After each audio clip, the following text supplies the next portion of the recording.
Hi guys, and welcome back to Ellie's Taste. Welcome back if you're watching another one of my videos. Thank you very much, and welcome to the page if this is your first time and the first video you are seeing from me.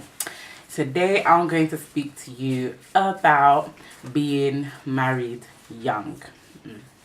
And it's something that we're seeing is very common these days. It's on the rise, which is it's very blessed. But I have noticed that a lot of people go into it now for the show.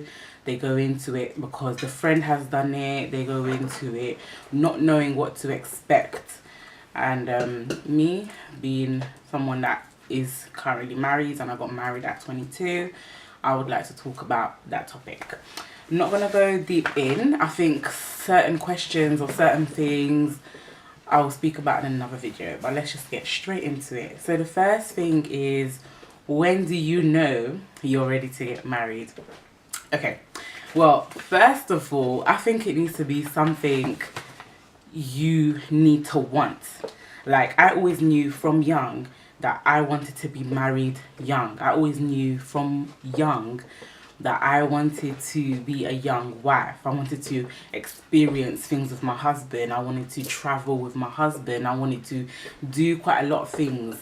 And this is not just because I came from a Christian background, but this is just my own moral, something that I wanted for myself. Now, I grew up in a single parent home.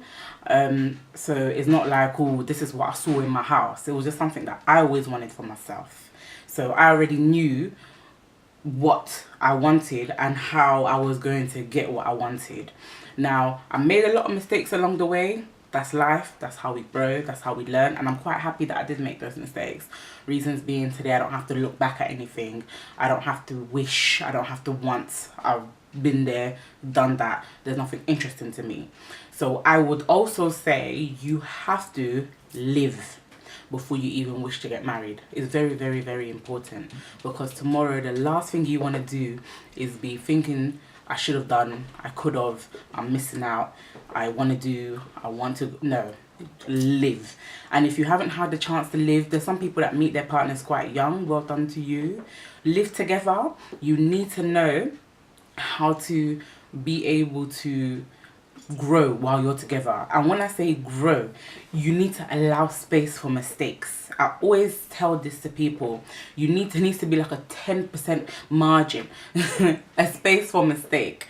You're gonna make mistakes the same way he's gonna make mistakes, or you're gonna make mistakes the same way she's gonna make mistakes. Yeah, you need to be open to it, because whilst you're with that person, it's a journey. It's a journey that both of you are gonna be on. So you can't always be ready to attack the other person, knowing that you still have faults in you.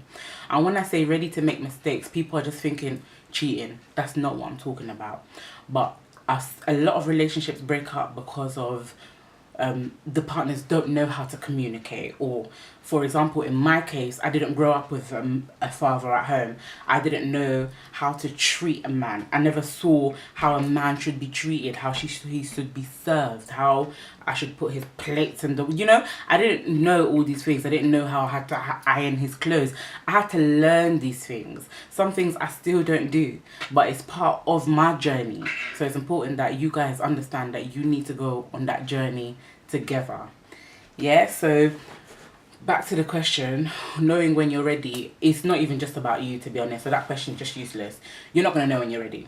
When you meet the right person, it's going to be a mutual thing. You both will know when you're both ready to be married, to get married. Now, do not be doing it for family. Do not be doing it for friends. Do not be doing it for fashion, because what goes up will come down at the end of the day. But at the end of the day, what's down can also go up. So you need to be able to rise from your fall. And the only way you're going to rise from your fall is by knowing what you even got yourself into. Alright? Now, don't get me wrong. I'm not sitting here and saying I've got the perfect marriage. No, I don't. But like I said, I got married young. So I'm just telling you, we felt like we were ready. And so we did. The next one is people's opinions. Woo! There's always going to be people's opinions. I don't think that will ever not be there. And it's in anything that you do, whether it's what you're working as now, what you studied before, what you choose to do with your hair, what you choose to do with your eyebrows, what lipstick I'm wearing right now. People will always have opinions. You need to know how to just lock that down. Lock it down. Because like I always say, that person is not going to marry you. That person is not going to make you happy for life. That person is not going to be the one to care for you when you're down. It doesn't matter what people have to say. When I decided to get married, I'm sure there was people like, are you sure? But to be honest, when I'm down, that's not the same person that's there to give me advice. When I need support or help, that's not the same person that gave me advice or support. So I already knew that I didn't really care what other people are going to say. And sometimes in life, we need to learn how to make our own mistakes. If it's something that I've made a mistake of doing, I will learn by myself, and then I can correct myself, and then maybe tomorrow I'll be able to advise my daughter.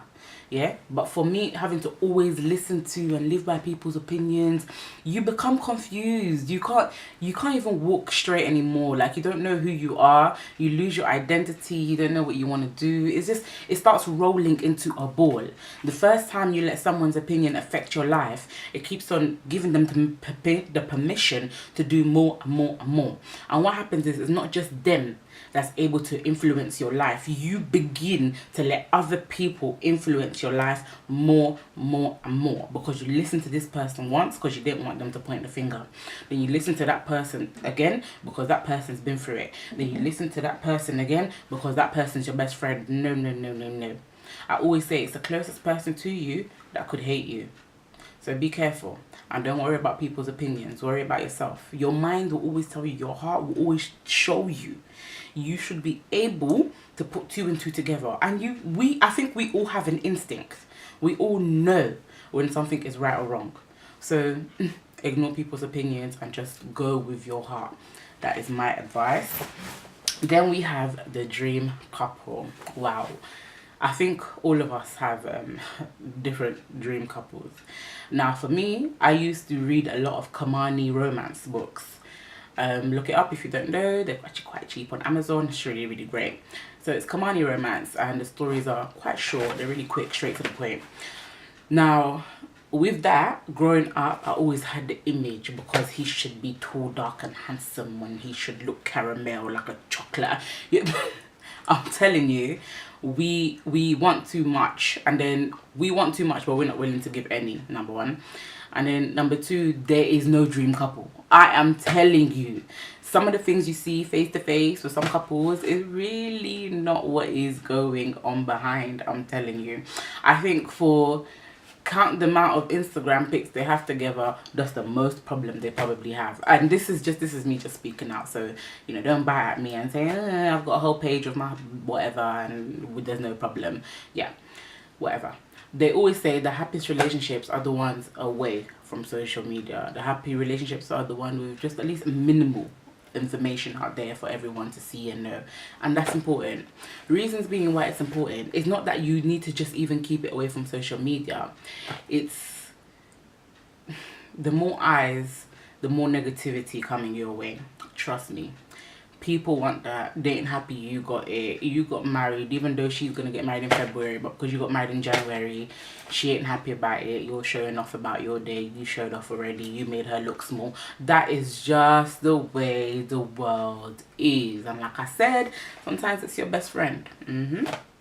Now, there is no dream couple. And it's okay, but it's important to speak positivity into your relationship. Yes, it doesn't mean that now, because there's no dream couple and everyone knows there's no dream couple, that you should be bad mouthing your partner because it's okay because the whole world knows there's no real great couple. No, speak positivity into your relationship. You love him, say you love him. He loves you, he should be able to say he loves you. Don't hide your partner.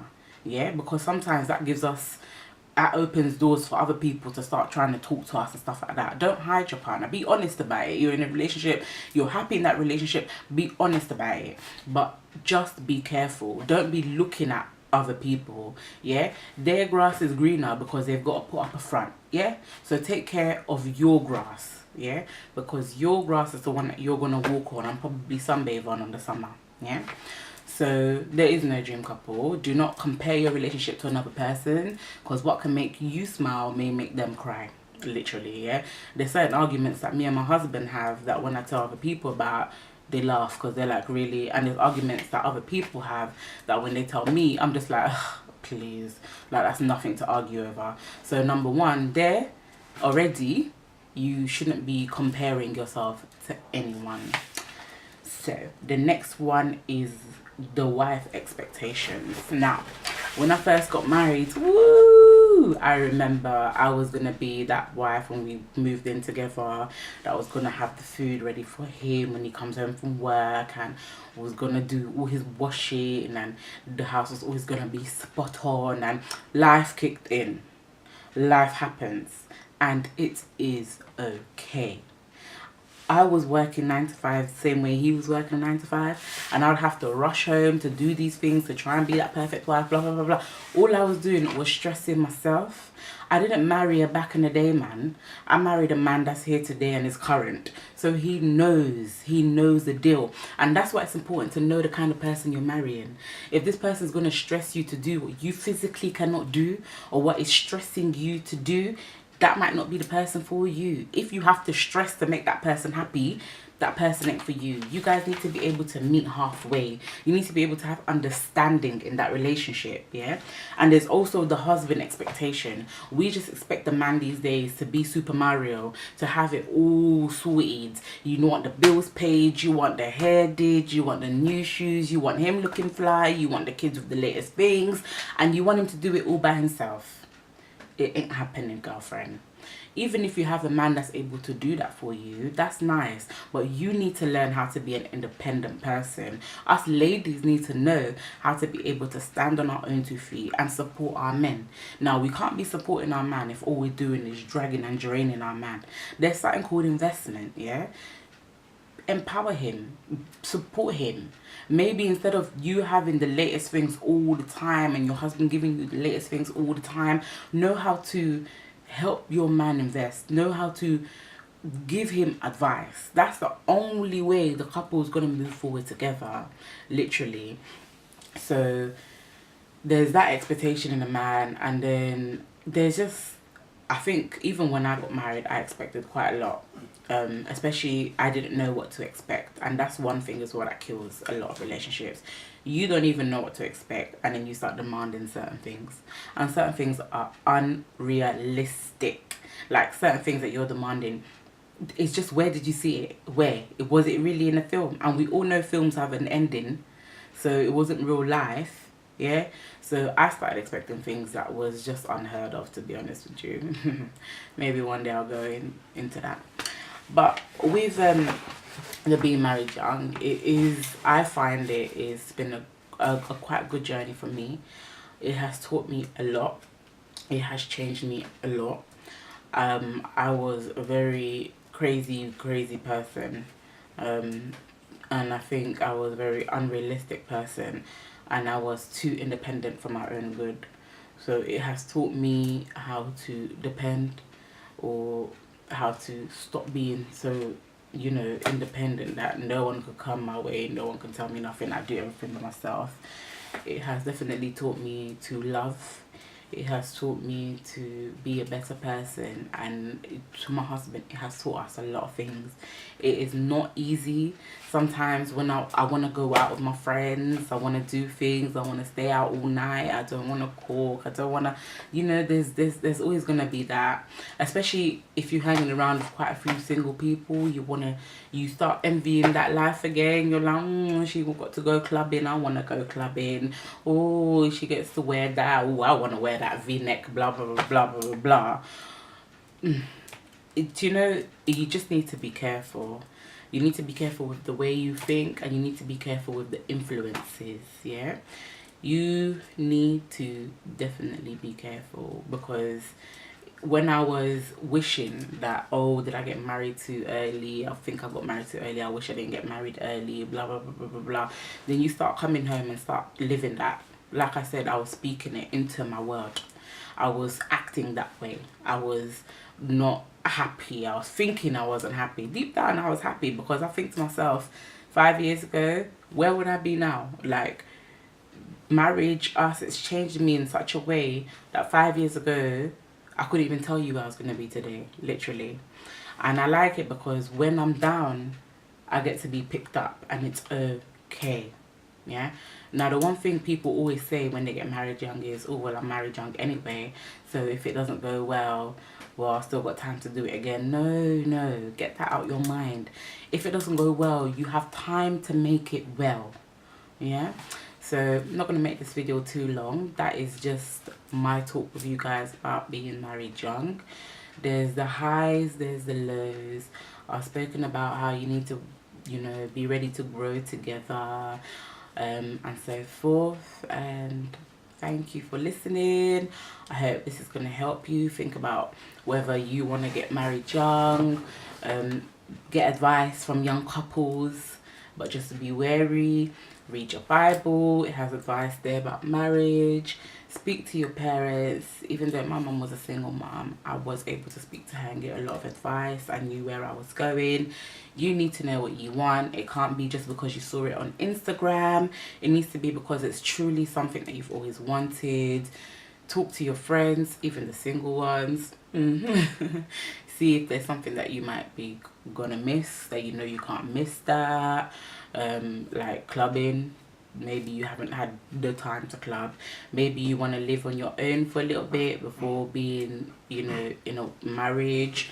Take your time, think. I always say write things down. It's so important to write things down so you don't forget, and you can reference things. You can go back and forth to see if that is the right decision for me, or put a point down. Like, one of the points that I put down was I might have to move house, move outside London, and it's something that did end up happening, but I had to be ready to accept that. I would have to leave my friends, I would have to leave the area that I knew and grew up in, and was I ready for that?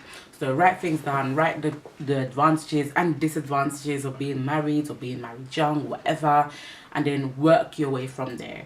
And if you're already married and you're considering divorcing because you feel like you did it too young, write the advantages and disadvantages. Is it worth it? Was it worth it? Is it something that you can work through, develop on, etc, etc, etc. So guys, I hope you got something from this video. You guys are asking me to do these videos and I'm doing it, so hopefully next time I have something interesting for you again. Take care. Bye bye.